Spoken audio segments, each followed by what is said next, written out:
بسم اللہ الرحمن الرحیم۔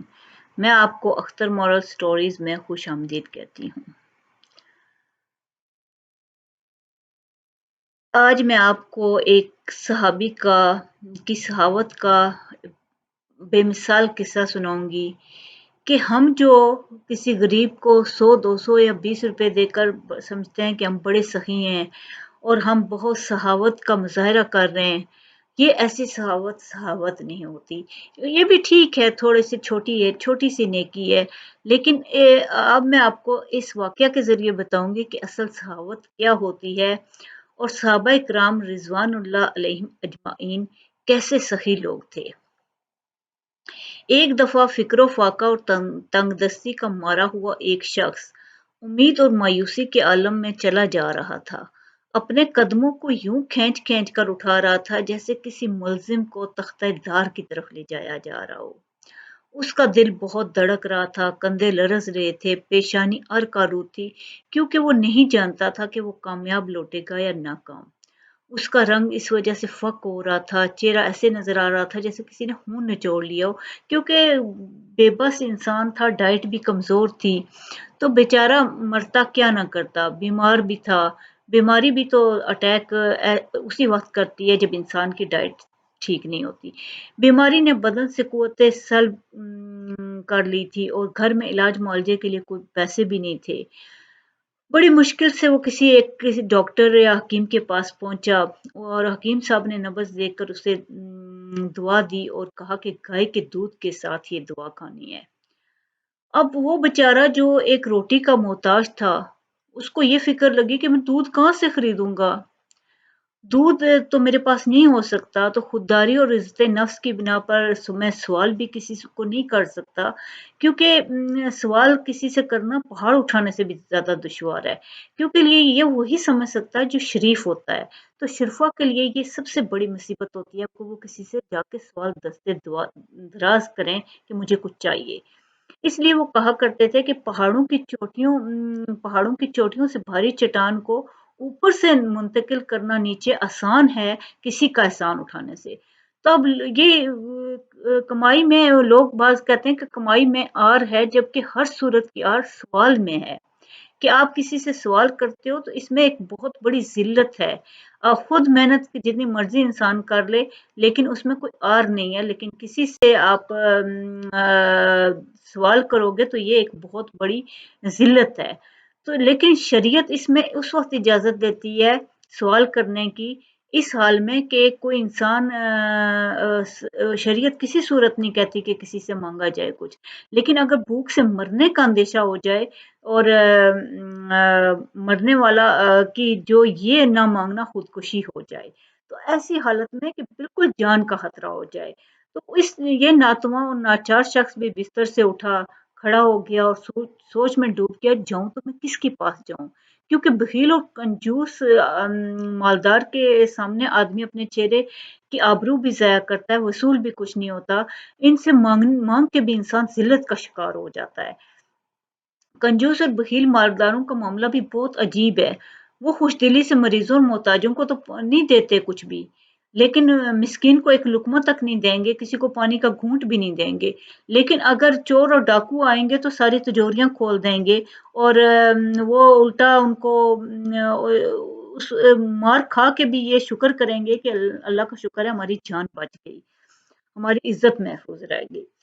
تو اس آدمی نے بھی اب کیا کیا کہ اس کے لیے بھی یہ مسئلہ بہت بڑا مسئلہ تھا کہ میں کس کے پاس جاؤں، کسی ایسے شخص کے پاس جاؤں جو مجھے ذلیل نہ کرے، کیونکہ دینے والا بعض اوقات کمظرف ہو تو وہ ذلیل بھی کرے گا، دے گا بھی کچھ نہیں خاص، اور لیکن ذلیل کر کے اپنی نظروں میں بھی انسان کو گرا دے گا۔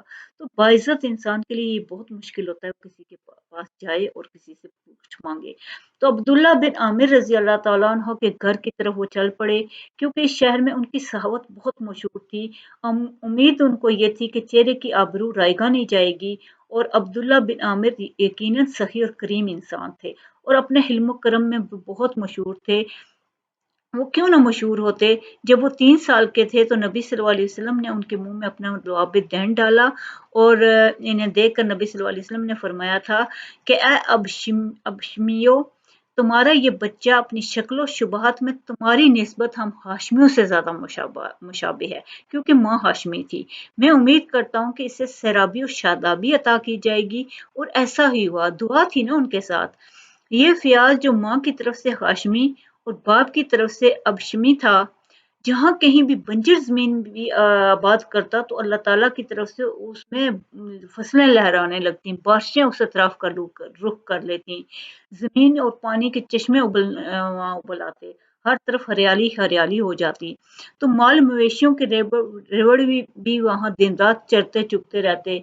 चुनाचा ये भी बीमार शख्स जो है इस उम्मीद पे अपनी लाठी टेकता हुआ उस तरफ चल पड़ा और उनकी खिदमत में पेश हुआ तो बमुश्किल इतना कह सका, मैं बीमार हूँ और तबीब ने मुझे दवाई देकर हिदायत की है कि गाय के दूध के साथ लूं।